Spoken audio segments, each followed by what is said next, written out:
কয়দিন আর ঘুমাবি রে গোলাম, একটু সজাগ হয়ে আমি আল্লাহকে একটু ডাক দে।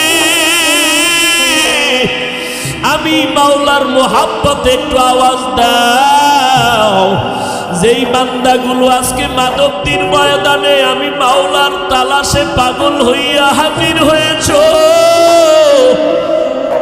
ও বান্দা আমি আল্লাহ তোমাকে খুঁজার জন্য প্রথম আসমানে এসে ডাকলাম।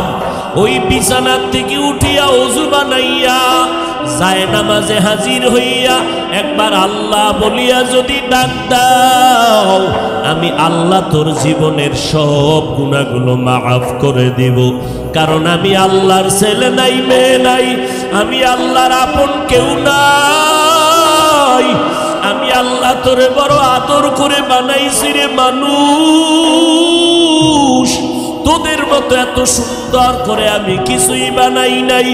আসমান এত সুন্দর করে বানাই নাই, মানুষ যত সুন্দর আসমানের সূর্য এত সুন্দর করে বানাই নাই, মানুষ এত সুন্দর করে আমি আল্লাহ বানাইলাম। ওই মানুষের জবানটাকে আমি আল্লাহ মায়ের গর্ভে রক্ত দিয়া নাপাক করি না রে বান্দা।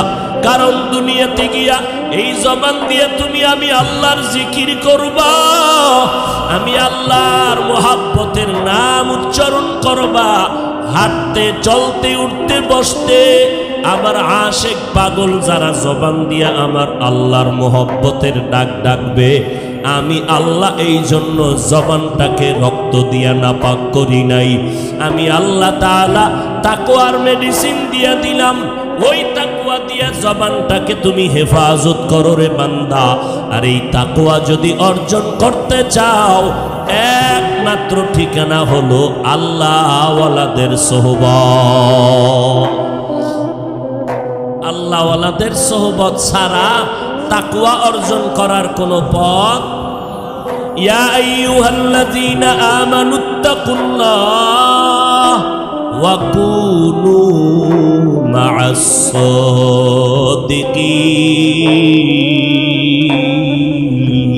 সাদিকিন। ও নবীর উম্মতেরা, আল্লাহওয়ালাদের সোহবতে যাও। কারণ আল্লাহওয়ালা তো রাতারাতি হয় নাই, জীবনটা আল্লাহর পথে বিলীন করে কত রাত্র ঘুমায় নাই, কত সময় খানা পর্যন্ত খায় নাই। আল্লাহওয়ালাও তোমার আমার মতো চলাফেরা করে, কিন্তু তাদের চলা, তাদের কথা, তাদের চোখের চাহনি আর তোমার আমার চোখের চাহনির ভিতরে অনেক ব্যবধান আছে। তুমিও ঘুমাও, আল্লাহওয়ালারাও ঘুমায়, তবে আল্লাহওয়ালাদের ঘুমে আর তোমার আমার ঘুমে আসমান জমিনের ব্যবধান। আল্লাহওয়ালাদের চোখের নজর আর তোমার আমার চোখের নজর কখনো এক হতে পারে না। এরে নবীর উম্মতির দল, কারণ তাদের চোখের পাওয়ার তাকওয়ার পাওয়ার। এই জন্য নবী হাদিসের মধ্যে বলেন, ইত্তাকু ফিরাসাতাল মুমিন। ও দুনিয়ার উম্মতেরা, আমার আল্লাহর বিশেষ কিছু বান্দা, এদের অন্তরিকতার অন্তর চোখের প্রশস্ত পাওয়ার থেকে তোমরা সাবধান। কারণ আল্লাহওয়ালারা তাকওয়ার দরজা দিয়া যা দেখে বান্দা, তোমার সাধারণ চোখ দিয়া তুমি তা কখনো দেখতে পারবা না। আউলিয়ারা কারে উকবা ইখতিয়ার, জাহেলারা কারে দুনিয়া ইখতিয়ার। মাইলে মোমেন সোয়ে মোমেন মিশাওয়াত, মাইলে কাফের সোয়ে কাফের মিশাওয়াত। সুলতান মাহমুদ গজনবী রহমতুল্লাহ আলাইহি, তিনি একদিন ওই যুগের তার এলাকার বড় একজন আল্লাহর গোলাম ওলিয়ে কামেল আবুল হাসান খেরকানি রহমতুল্লাহ আলাইহি, তার দরবারে এসে সুলতান মাহমুদ গজনবী বলেন, হযরত, আমি এই গজনবীর রাষ্ট্র পরিচালনা করি, আমি আপনার কাছে আসছি, আপনি আমার দেশের একজন বড় বুজুর্গ, আপনার কাছে একটা প্রশ্ন হলো, বাইজিদ বুস্তামি তিনি নাকি একজন বড় আল্লাহওয়ালা ছিল? বলে হ্যাঁ, অনেক বড় আল্লাহওয়ালা। বলে তার ব্যাপারে কি একটু ধারণা আমাকে দিবেন? আবুল হাসান খেরকানি রহমাতুল্লাহ আলাইহি বলেন, ও সুলতান মাহমুদ, বাইজিদ বুস্তামির কথা তোমাকে কি বলবো? আল্লাহ তাকে এত পাওয়ার আর মারেফতের পাওয়ার আল্লাহ তাকে এই পরিমাণ দান করেছেন, তাকওয়ার পাওয়ার আল্লাহ তাকে এত পরিমাণ দিয়েছেন, কোন বেঈমান যদি বাইজিদ বুস্তামির চেহারার দিকে এক নজর দেখতো, সাথে সাথে কালেমা পড়ে ফেলতো। বাইজিদের চেহারার দিকে বেঈমান নজর দিলেই কালেমা পড়ে ফেলতো। এ পাওয়ার কে দিছেন? এটা কি বান্দার কোন বাহাদুরি? আর এই বাইজিদ এই পাওয়ার কই পাইল? এর পেছনে অবশ্যই কারো না কারো দোয়া লাগবে। আপনারা জানেন বাইজিদের দোয়া করতে গিয়া তার মা কলিজা ভরে দোয়া করেছিলেন। ওই বাইজিদের মায়ের দোয়ার কারণে আল্লাহ জগতের বড় একজন কুতুবুল আলম বানায় দিয়েছে। আপনার আওয়াজ এত সুন্দর, না জানি আপনি মালিক কত সুন্দর, আপনার সাজানো আসমানটা কত সুন্দর, না জানি আপনি আল্লাহ কত সুন্দর। মুসা নবী দেখতে চেয়েছেন, আল্লাহ বলেছেন লান তারানি, আমাকে দেখা যাবে না। আর আমি আমার নবী মুহাম্মদের আমি মুহাব্বত করে দাওয়াত দিয়া আমি আরশে আজিমে নিয়েছি। আমার মনে চেয়েছে আমার বন্ধুর সাথে দূরে রেখে কত কথা বলবো, একটু আমার বাড়িতে আমি দাওয়াত দেই। আমি জিব্রাইল আমিরে বললাম, ও জিব্রাইল জান্নাতের মধ্যে যাও, আমার বন্ধুর জন্য একটা বোরাক নিয়ে যাও, আমার বন্ধুকে দাওয়াত দিয়া বাইতুল্লাহর কিনারায় চাচাতো বোন উম্মে হানির ঘরে ঘুমায়, আমার নবীরে দাওয়াত দিয়া নিয়ে আসো। আল্লাহর অর্ডারে জিব্রাইল আমিন জান্নাতের মধ্যে গিয়া বোরাক সাজাইয়া বাইতুল্লাহর কিনারায় হাজির হয়ে গেলেন। আমার নবীকে ঘুম থেকে সজাগ করলেন, বোরাকের উপরে উঠাইয়া 1 মাসের পর বাইতুল্লাহ থেকে বাইতুল মাকদিসের মধ্যে নবীকে নিয়ে গেলেন। ওখান থেকে আল্লাহ পাক রব্বুল আলামিন আসমানের সফর শুরু করলেন, মেরাজ। সুবহানাল্লাযী আসরা বিআবদিহি লাইলাম মিনাল মাসজিদিল হারাম ইলাল মাসজিদিল আকসা আল্লাযী বারাকনা হাওলাহু লিনুরিয়াহু মিন আয়াতিনা ইন্নাহু হুয়াস সামিউল বাসীর।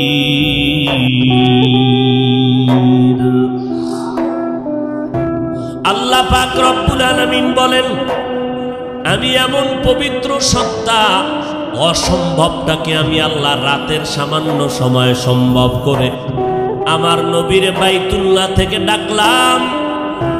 প্রথম আসমান, এই জমিন থেকে 500 বছরের উপরে দূর প্রথম আসমান।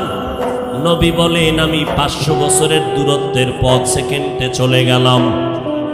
প্রথম আসমানে গেলাম, গিয়া দেখি আসমানের মধ্যে 2টা দরজা লাগানো আছে। দরজার মধ্যে নূরের তৈরি তালা লাগানো আছে। 2টা করে দরজা, একটা করে নূরের তৈরি, দোনো দরজায় তালা লাগানো। আর ওই তালার চাবি হলো বিসমিল্লাহির রহমানির রহিম। আল্লাহ পাক রব্বুল আলামিন এ বিশাল আসমান, প্রথম আসমানটা আবার 500 বছরের দূরত্বের মতো মোটা। এর উপরে আবার খালি জায়গা 500 বছরের দূরত্ব, এর উপরে দ্বিতীয় আসমান 500 বছরের মোটা, এর উপরে আবার তৃতীয় আসমান, এইভাবে করে 7 আসমান। নবী বলেন এক এক করে আমি 7টা আসমান ভেদ করলাম। এর উপরে আল্লাহ একটা নূরের ঘর বানাইছেন বাইতুল মামুর। 70,000 রহমতের ফেরেশতা ওয়াল টাইম ওই বাইতুল মামুরকে তাওয়াফ করে। একবার যারা সুযোগ পাবে কিয়ামতের আগে আর কখনো সুযোগ মিলবে না। আল্লাহর নবী বলেন ওখান থেকে উপরে সিদরাতুল মুনতাহা, একটা বড় বড়ই গাছ, তেলের ড্রামের মতো বড় বড় একটা বড়ই, আর পাতাগুলো হলো হাতির বড় কানের মতো পাতা। নবী বলেন ওখান থেকে আমি আল্লাহর বাড়িতে রওনা হয়ে গেলাম। অনেক উপরে চলতেছি, আল্লাহ আমাকে নিতেছেন অন্ধকারের স্তর পেরিয়ে, অনেক উপরে উপরে যাইতেছি, অনেক উপরে, যেটাকে লামা কালা জামা বলা হয়। এগুলো পেরিয়ে হঠাৎ দেখি উপরে একটা পর্যায়ে পানি আর পানি। ওই পানির স্তর পেরিয়ে আরো উপরে চলে গেলাম। উপরে গিয়ে দেখি নূরের তৈরি আরশে আজিম। 8 জন ফেরেশতা নূরের তৈরি আরশে আজিম কাঁধের মধ্যে নিয়ে দাঁড়ানো। 8 জন ফেরেশতার কাঁধে নূরের তৈরি আরশে আজিম, আর এদের পা হলো জমিনের নিচে। আমি রাসূল আরশে আজিমের ভেতরে গেলাম। এর উপরে আবার আল্লাহর কুরসি, ওই কুরসিটাও আল্লাহ পাক 8 জন ফেরেশতার কাঁধে রেখেছেন, আর তাদের পা হলো জমিনের নিচে। কুরসিটা কত বড় আল্লাহ বলেন ওয়াসিআ কুরসিয়ুহুস সামাওয়াতি ওয়াল আরদ। কুরসি এত বড়, আসমান জমিন কুরসিটা গ্রাস করে নিচে। রব্বুল আলামিনের আসন হলো সেই কুরসি। আল্লাহ পাক আমার মায়ার নবী, আপনার মায়ার নবী রহমাতুল লিল আলামিনকে সেখানে হাজির করলেন। রব্বুল আলামিন সামান্য সময় আমার নবীকে ওখানে বসাইলেন, আল্লাহর কাছে ডাকলেন। যদিও মনে হয় সামান্য, জানা নাই আল্লাহ কত শত বছর কাটায় দিলেন। আল্লাহর নবী বলেন এই যে বিশাল সফর করে মেরাজ করে আসলাম, কত সময় লাগছে জানি না, তবে আমি বাইতুল্লাহর কিনারায় ঝমঝম কূপের পানি দিয়া ওযু বানাইয়া যে রওনা হয়ে গেছিলাম, আমি মেরাজ করিয়া আল্লাহর থেকে কথা শেষ করিয়া বাইতুল্লাহ এসে দেখলাম ওযুর পানি এখনো গড়াইয়া পড়তেছে। কাদের কুদরত দারি বরকামাল আন্তা রব্বি আন্তা হাসবি জুল জালাল, তুহি কাদের জলিলুল্লাহ জাহাদার, বহর হালে তুহি মেরা নিগাহদার। আল্লাহ পাক রব্বুল আলামিন সাহাবায়ে কেরামের মধ্যে 2 দল হয়ে গেল। কেউ বলেন আল্লাহর নবী যে আল্লাহর বাড়ি গেলেন, আল্লাহকে ডাইরেক্ট দেখিয়া নবী কথা বলে এরপরে আসছেন। কেউ বলেন না, রব্বুল আলামিন পর্দার আড়াল থেকে আমার নবীর সাথে কথা বলেছেন। আমার মায়ার নবী আল্লাহকে দেখলেন। আল্লাহ কেমন? বলে এটা বুঝার জিনিস, বুঝানোর জিনিস না। আল্লাহ একজন আছে, আওয়াজ নাই, কোনো লাহান নাই। আল্লাহ আছে, কথা সত্য। আমরা সব সময় আম দুধ কলা দিয়া খানা খাই, একজনে ইলিশ মাছ দিয়া খানা খাইয়া সারাটা দিন বলে এত মজা, এত মজা, এত মজা। একজনে বলে ভাই তুমি বারবার মজা মজা জিকির করো, বলো মজা জিনিসটা লাল না কালো, তার কালার কি? বলে মজা এটা অনুভব করার জিনিস, বুঝাবার কোনো জিনিস না। আমার আল্লাহকে আমার নবী দেখেছেন, আমার আল্লাহ কেমন এটা অনুভব করার জিনিস, বুঝানোর কোনো ভাষা নাই।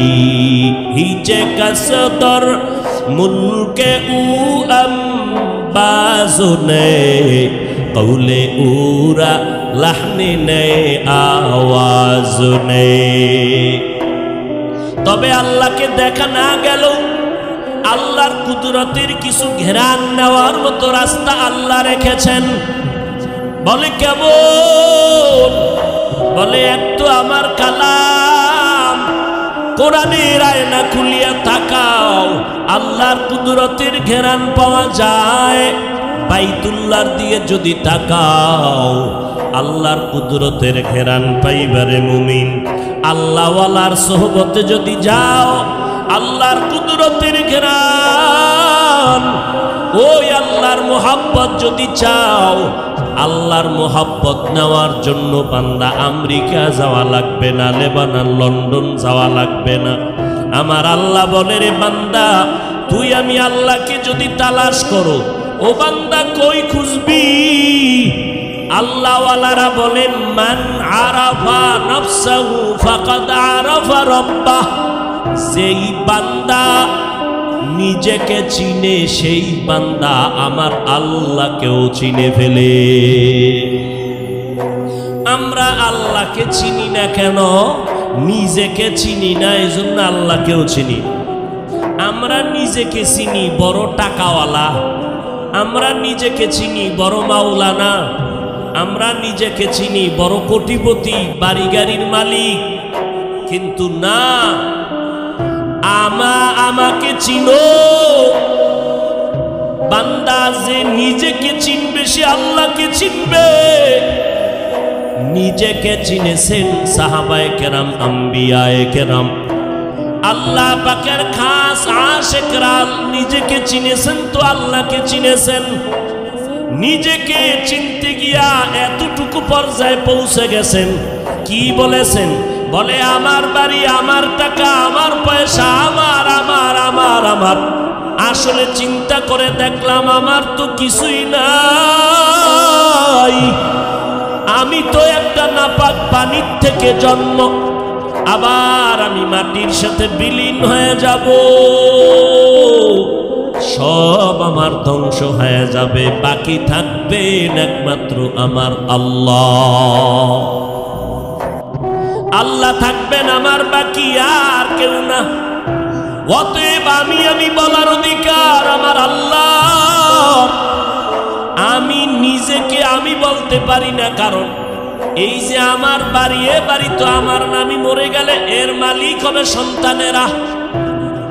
টাকা পয়সা আমার সঙ্গে যাবে না, তো এগুলো আমার বলে কি লাভ? আমার তো কিছুই না। এজন্য আল্লাহ বলেন, ওয়াফি আনফুসিকুম আফালা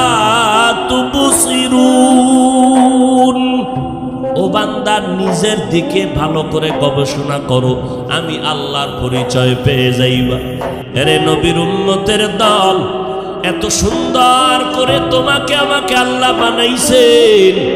এক ফোঁটা নাপাক পানির থেকে মায়ের গর্ভে আল্লাহ রেখে কেমন সুন্দর করে বানাইলেন।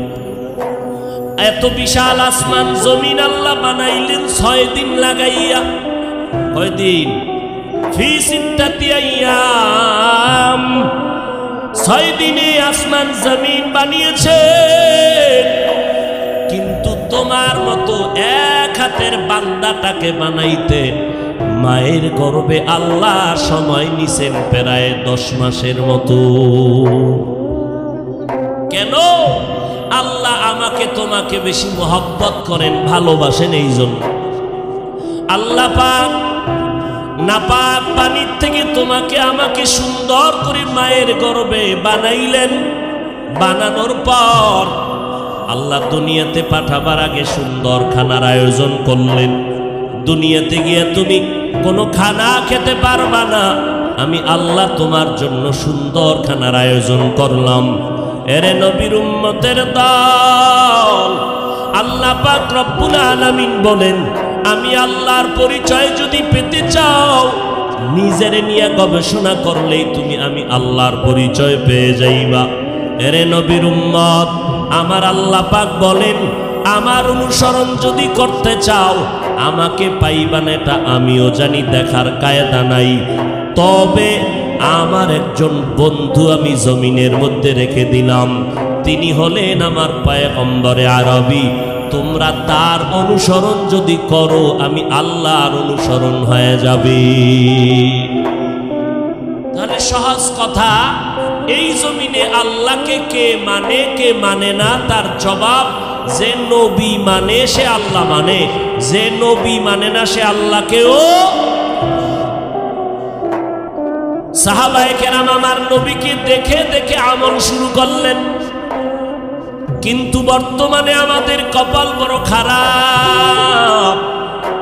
আমরা তো নবীকেও পেলাম না, আল্লাহকেও তো দেখার কায়দা নাই।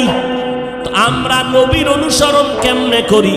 নবী বলেন, উম্মতের দল, একদল বন্ধু জমিনের মধ্যে আমি নবী রেখে গেলাম, তোমরা তাদের অনুসরণ যদি করো, আমি নবীর অনুসরণ হয়ে যাবে। ওই বন্ধু দলের নাম হলো আল উলামা ওয়ারাসাতুল আম্বিয়া। উলামায়ে আহলে হক হলো নবীদের ওয়ারিস। উলামায়ে আহলে হকের অনুসরণ করো তো নবীর অনুসরণ হবে, আর নবীর অনুসরণ হলে আল্লাহর অনুসরণ হয়ে যাবে। আল্লাহর অনুসরণ যারা করবে বিনা হিসাবে জান্নাত। তাহলে আল্লাহকে কে মানে? যে নবী মানে। নবীকে কে মানে? যে আহলে হক উলামায়ে কেরামদের মানে। আহলে হক উলামায়ে কেরামদের যারা মানে না, প্রমাণ তারা নবী মানে না। যারা নবী মানে না তারা আল্লাহকেও মানে না। এই আহলে হক উলামাদের একটা জামাতের নাম হলো আহলে সুন্নাত ওয়াল জামাআহ। এই আহলে হক উলামাদের মিশন দেওবন্দি মিশন, তাবলীগের মিশন, খাঁটি আল্লাহওয়ালাদের মিশন হলো আহলে হক উলামাদের মিশন। বুঝলাম কেমনে? এই তাবলীগের কারণে, দেওবন্দীদের কারণে, কওমির কারণে, পীর মাশায়েখ আল্লাহওয়ালা চরমনাই, উজানি, বাহাদুরপুর, নানুপুর এদের মিশনের কারণে একজন আর দুজন না, লক্ষ লক্ষ লক্ষ লক্ষ মানুষ আজকে দিনদার হয়েছে। কথা ঠিক নেই নাকি? গাঞ্জাখোর হয়েছে। বলেন যে আমাদের এলাকায় চরমনাইয়ের কারণে, উজানির কারণে, তাবলীগের কারণে 13 জন মানুষ গাঞ্জা খায়, হইছে এরকম? আমাদের মতো হুজুর না, বরং RAB, army, police, BDR, general লাইনের শিক্ষিত 5 ওয়াক্ত নামাজি দাড়িওয়ালা হয়েছে কি হয় নাই? তাহলে তাবলীগের কারণে, দেওবন্দি কওমির কারণে, চরমনাইয়ের কারণে মানুষ ভালো হইল না খারাপ? অতএব আমরা বলতে পারি, এই চরমনাইয়ের বিরুদ্ধে যারা ফেসবুকে লেখবে তারা ভণ্ড। যারা তাবলীগের বিরুদ্ধে ফেসবুকে লেখে উম্মতকে বিভ্রান্ত করে তারা ভণ্ড। যারা কওমি, দেওবন্দি, হাটহাজারীর বিরুদ্ধে ফেসবুকে লেখে উম্মতের বিভ্রান্ত করে এরা ভণ্ড। এদেরকে যারা ভণ্ড স্বীকার করবে না তারাও ভণ্ড। একমত তো সবাই? আল্লাহ সবাইকে বুঝাল্লাযীনা আমানুত্তাকুল্লাহ ওয়া কুলু কাওলান সাদীদা ইউসলিহ লাকুম আ'মালাকুম। ও মুমিন, আল্লাহর অনুসরণ করো নবীর মাধ্যমে, নবীর অনুসরণ করো আহলে হক উলামায়ে কেরামের মাধ্যমে। অনুসরণ কি করবা? 1 নাম্বার তুমি আল্লাহকে ভয় করো, 2 নাম্বার জবানটাকে তুমি হেফাজত করো। আল্লাহ পাক জবানকে হেফাজতের কথা কেন বললেন? কারণ কি? বলে শরীরের মধ্যে জবান একটা মারাত্মক অস্ত্র, এটাকে কন্ট্রোল করা বড় কঠিন। হাত ঝামেলা করে, বেঁধে কন্ট্রোল করো। পা ঝামেলা করে, বেঁধে পা রাখা যায়, কান আটকায় রাখা যায়, চোখ বন্ধ করে রাখা যায়। জিহ্বায় যদি ঝামেলা করে এটারে তো পান দিয়াও রাখা যায় না, কষ্টে লাগানো যায় না। বলে জবানটাকে কেমনে তুমি কন্ট্রোল করবা? আল্লাহ বলেন আমার তো একটা মেডিসিন আছে, ওই মেডিসিন ছাড়া জবান কন্ট্রোল করা যাবে না। ওই মেডিসিনের নাম হলো তাকওয়া। हर के दारत खौफे हक दर दिल मदागम जन्नतुल मअवा देहत ओरा मकाम। কি ঘুমে ধরছেনি আপনাদের? মোনাজাত দিয়ে যাবেন না ইনশাআল্লাহ? আল্লাহ সবাইকে কবুল করে। আর মানুষ কি এখন ঘুমায়? মানুষ কি ঘুমায় না? গজবের মোবাইল মানুষের নেয়ামতের ঘুম জবাই করে দিয়েছে। সারা রাত ফেসবুক শরীফ নিয়ে ঘোরাফেরা করে আমার যুবকেরা। কখন রাত্র 2টা 3টা বাজলো খবর নাই, অথচ ওই টাইম হলো তাহাজ্জুদের টাইম। কথা ঠিক না? অতি গভীর হয় রজনী যখন, নীরবে প্রভুর নাম জপিও তখন।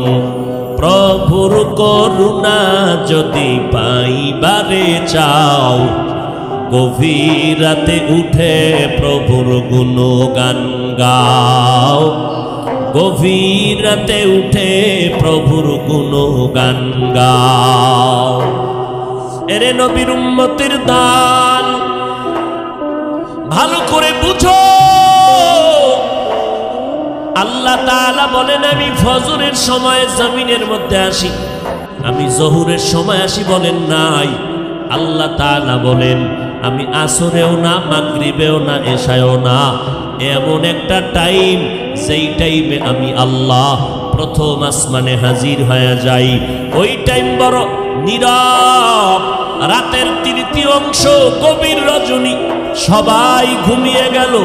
আসমানের ফেরেশতারা, এ জমিন ঠান্ডা নীরব, নদীর মাছগুলো ঘুমায়, গাছের পাখিগুলো ঘুমায়, জঙ্গলের প্রাণী ঘুমায়, ঘরের সব ঘুমিয়ে আছে। ওই সময় আমি প্রথম আসমানে হাজির, আমার মোহাব্বতের বান্দাগুলোকে ডাকি, ও কয়দিন আর ঘুমাবি রে গোলাম, একটু সজাগ হই, আমি আল্লাহকে একটু ডাক দে। আমি মাওলার মোহাব্বতে একটু আওয়াজ দাও। যেই বান্দাগুলো আজকে মাধবদীর ময়দানে আমি মাওলার তালাশে পাগল হইয়া হাজির হয়েছ, ও বান্দা আমি আল্লাহ তোমাকে খুঁজার জন্য প্রথম আসমানে এসে ডাকলাম। ওই বিছানার থেকে উঠিয়া ওযু বানাইয়া যায় নামাজে হাজির হইয়া একবার আল্লাহ বলিয়া যদি ডাক দাও, আমি আল্লাহ তোর জীবনের সব গুনাহগুলো মাফ করে দিব। কারণ আমি আল্লাহর ছেলে নাই, মেয়ে নাই, আমি আল্লাহর আপন কেউ নাই। আমি আল্লাহ তোরে বড় আদর করে বানাইছি রে মানুষ, তোদের মতো এত সুন্দর করে আমি কিছুই বানাই নাই। আসমান এত সুন্দর করে বানাই নাই, মানুষ যত সুন্দর, আসমানের সূর্য এত সুন্দর করে বানাই নাই, মানুষ এত সুন্দর করে আমি আল্লাহ বানাইলাম। ওই মানুষের জবানটাকে আমি আল্লাহ মায়ের গর্ভে রক্ত দিয়া নাপাক করি না রে বান্দা। কারণ দুনিয়াতে গিয়া এই জবান দিয়ে তুমি আমি আল্লাহর জিকির করবা, আমি আল্লাহর মোহাব্বতের নাম উচ্চারণ করবা, হাঁটতে চলতে উঠতে বসতে আমার আশেক পাগল যারা জবান দিয়া আমার আল্লাহর মোহব্বতের ডাক ডাকবে, আমি আল্লাহ এই জন্য জবানটাকে রক্ত দিয়া নাপাক করি নাই। আমি আল্লাহ তাআলা তাকওয়ার মেডিসিন দিয়া দিলাম, ওই তাকওয়া দিয়া জবানটাকে তুমি হেফাজত করো রে বান্দা। আর এই তাকওয়া যদি অর্জন করতে চাও, একমাত্র ঠিকানা হলো আল্লাহ ওয়ালাদের সোহবত।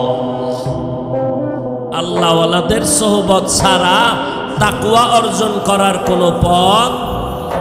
ইয়া আইয়ুহাল্লাযীনা আমানুত্তাকুল্লাহ ওয়া কুনু মা'আস সাদিকিন।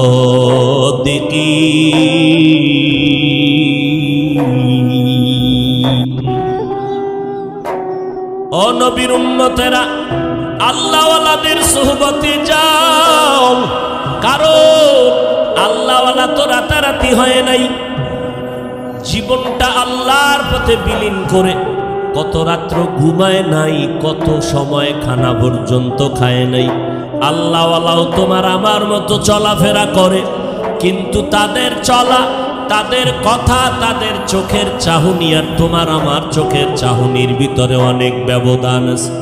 তুমিও ঘুমাও, আল্লাহওয়ালারাও ঘুমায়, তবে আল্লাহওয়ালাদের ঘুমে আর তোমার আমার ঘুমে আসমান জমিনের ব্যবধান। আল্লাহওয়ালাদের চোখের নজর আর তোমার আমার চোখের নজর কখনো এক হতে পারে না। এরে নবীর উম্মতির দল, কারণ তাদের চোখের পাওয়ার তাকওয়ার পাওয়ার। এই জন্য নবী হাদিসের মধ্যে বলেন, ইত্তাকু ফিরাসাতাল মুমিন। ও দুনিয়ার উম্মতেরা, আমার আল্লাহর বিশেষ কিছু বান্দা, এদের অন্তরিকতার অন্তর চোখের প্রশস্ত পাওয়ার থেকে তোমরা সাবধান। কারণ আল্লাহওয়ালারা তাকওয়ার দরজা দিয়া যা দেখে বান্দা, তোমার সাধারণ চোখ দিয়া তুমি তা কখনো দেখতে পারবা না। আউলিয়ারা কারে উকবা ইখতিয়ার, জাহেলারা কারে দুনিয়া ইখতিয়ার। মাইলে মোমেন সোয়ে মোমেন মিশাওয়াত, মাইলে কাফের সোয়ে কাফের মিশাওয়াত। সুলতান মাহমুদ গজনবী রহমাতুল্লাহ আলাইহি, তিনি একদিন ওই যুগের তার এলাকার বড় একজন আল্লাহর গোলাম ওলিয়ে কামেল আবুল হাসান খেরকানি রহমাতুল্লাহ আলাইহি, তার দরবারে এসে সুলতান মাহমুদ গজনবী বলেন, হযরত, আমি এই গজনবীর রাষ্ট্র পরিচালনা করি, আমি আপনার কাছে আসছি। আপনি আমার দেশের একজন বড় বুজুর্গ, আপনার কাছে একটা প্রশ্ন হলো, বাইজিদ বুস্তামি তিনি নাকি একজন বড় আল্লাহওয়ালা ছিল? বলে হ্যাঁ, অনেক বড় আল্লাহওয়ালা। বলে তার ব্যাপারে কি একটু ধারণা আমাকে দিবেন? আবুল হাসান খেরকানি রহমাতুল্লাহ আলাইহি বলেন, ও সুলতান মাহমুদ, বাইজিদ বুস্তামির কথা তোমাকে কি বলবো?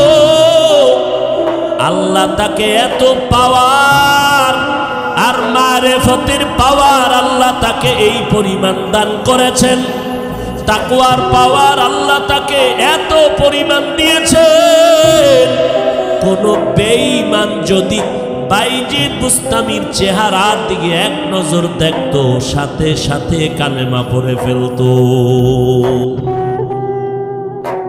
বাইজিদের চেহারার দিকে বেঈমান নজর দিলেই কালেমা পড়ে ফেলতো। এ পাওয়ার কে দিছেন? এটা কি বান্দার কোন বাহাদুরি? আর এই বাইজিদ এই পাওয়ার কই পাইল? এর পেছনে অবশ্যই কারো না কারো দোয়া লাগবে। আপনারা জানেন, বাইজিদের দোয়া করতে গিয়া তার মা কলিজা ভরে দোয়া করেছিলেন। ওই বাইজিদের মায়ের দোয়ার কারণে আল্লাহ জগতের বড় একজন কুতুবুল আলম বানায় দিয়েছে। একটি গেলাস পানির ফালে বাইজিদের কোলে তুলে, হাত তুলে মা বলে বাইজিদকে ওলি বানাও, হাত তুলে মা বলে বাইজিদকে ওলি বানাও। মায়ের দোয়া লও হে মুমিন মায়ের দোয়া লও মায়ের দোয়া লও হে মুমিন মায়ের দোয়া লও বিপদে পড়বে না তুমি যখন যেথায় যাও মায়ের দোয়া লও হে মুমিন মায়ের দোয়া লও যার কারণে বাইজিদেরই নাম ছড়িয়েছে বিশ্বভুবন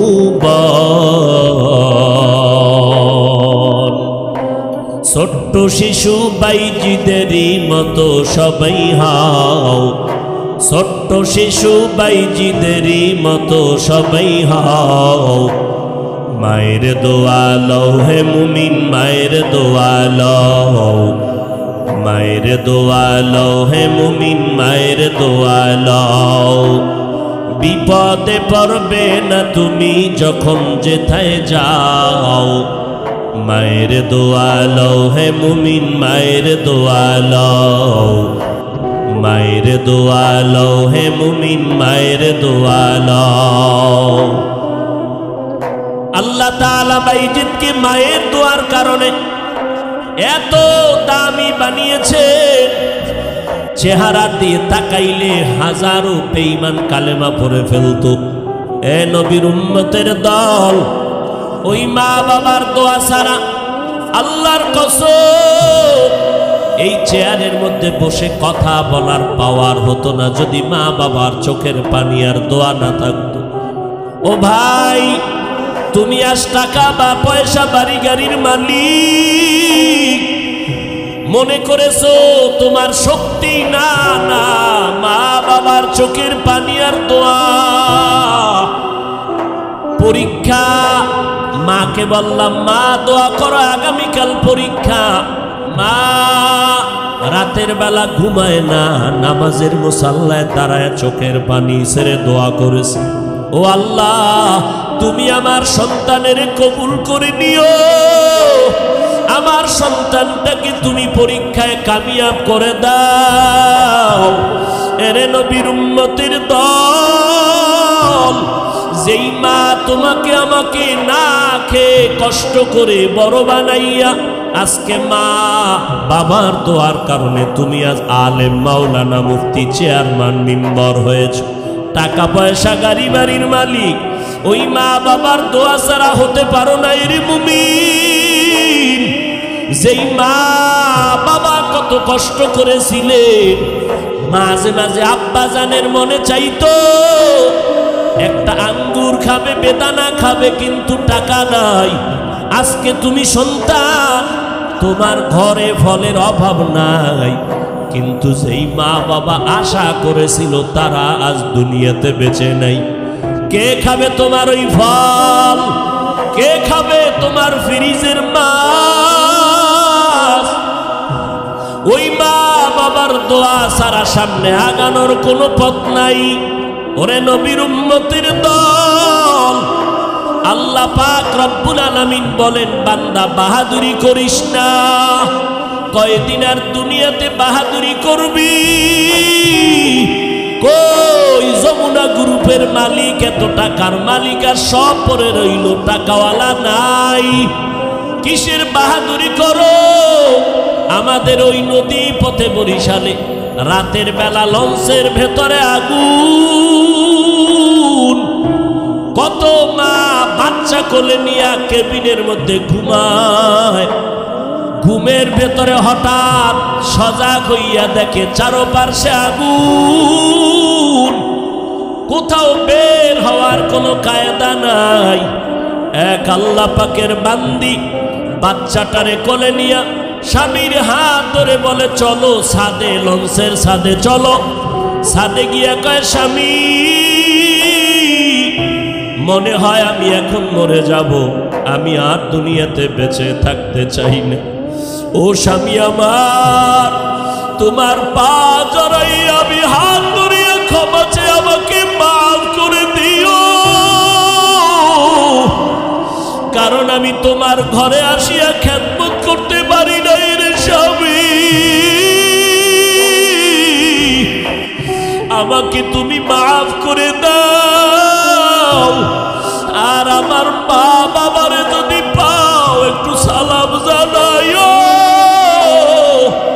আমার মা বাবার থেকে বিদায় নিতে পারলাম না, আজ আমি লঞ্চের আগুনে পুড়িয়া মরতে রেডি হয়ে গেলাম। তবে স্বামী, তোমার কাছে আমার একটা আবদার, আমার এই কোলের বাচ্চাটাকে তুমি একটু বাঁচাও। আমি মা মরে যাই দুঃখ নাই, তবে আমার সন্তানটাকে বাঁচাও। আমার সন্তানের তুমি একটা আদর্শ মানুষ বানাইও। যদি আমার সন্তান একদিন মানুষ হয়, আমি মায়ের কবরের খবর যদি পাই, একদিন আমার সন্তান নামাজ পড়বে আর আমি মায়ের জন্য চোখের পানি ছেড়ে দোয়া করবে। ও স্বামী আমার, আমার সন্তানটাকে বাঁচাও, আমি মরে যাব। কেমনে বাঁচাবো? স্ত্রী বলে, ও স্বামী, বাচ্চাটারে তোমার বুকে ভালো করে বেঁধে নাও, এরপরে তুমি নদীর মধ্যে ঝাঁপ দাও। আল্লাহর বান্দা চোখের পানি ছিঁড়ে সাংবাদিককে বলে, কথা বলতে পারি না। যখন আমার স্ত্রী হাউমাউ করে কাঁদে, দাঁড়াইতেও পারে না, লঞ্চে আগুন আর গরম। আমি আমার স্ত্রীর কথা রক্ষার জন্য বাচ্চাটারে আমি বুকের সাথে বাঁধার পরে, এত ঠান্ডা কুয়াশা, চারদিকে পানি আর পানি, কোনো কিনারাও দেখা যায় না। আল্লাহর উপরে ভরসা করে আমি আমার বাচ্চা নিয়ে নদীর মধ্যে সেই রাতে ঝাঁপ দিলাম। পানির 2-3 ফিট নিচে চলে গেলাম। এরপরে উঠি আমি বাচ্চাটারে ধরে সাঁতার কাটলাম। কিছু দূর আগাই আবার অসুস্থ হয়ে যাই, সাঁতার কাটতে পারি না, এতটাই দুর্বল। একবার নিয়ত করলাম, আমার বাচ্চাটাকে আমি ফেলে দেই, আমি আর একা পারি না, ধরতে কষ্ট হয়। এইভাবে আবার স্ত্রীর কান্নার কথা মনে পড়ে আবার বাচ্চাটারে কোলে জড়ায় নিলাম। এইভাবে করে করে সাঁতার দেই, দুর্বল হয়ে যাই।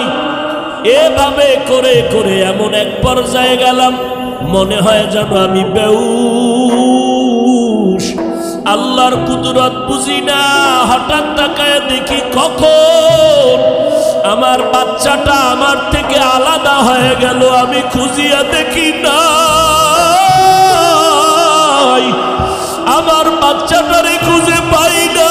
কই, আমি একা একা হয়ে গেলাম, আমার বাচ্চা নাই। আমার স্ত্রী যেই বাচ্চার জন্য নিজে মরতে গেল, ওই বাচ্চাটারে বাঁচাতে পারলাম না। ও মাধবদীর মুসলমান, এই ময়দানে যারা আছো, অনেকের মা নাই, বাবাও নাই। ওই অন্ধকার কবর থেকে দোয়ার অপেক্ষা আছে রে বাবা, কয়দিন আর বাহাদুরি করবা? ওই মা বাবার কবরে গিয়া সালাম জানাও। আমার মায়ার নবীও বড় ইয়তীম। ও যুবক, ওই মার অন্তরে কষ্ট দিয়ে আগাইতে পারবি না রে যুবক। পায়ে হাত রেখে বলি, মা বাবার দোয়া নিয়ে চল। একটা যুবক কবরের কিনারায় ঈদের দিন দাঁড়ায় দাঁড়ায় কান্না করে।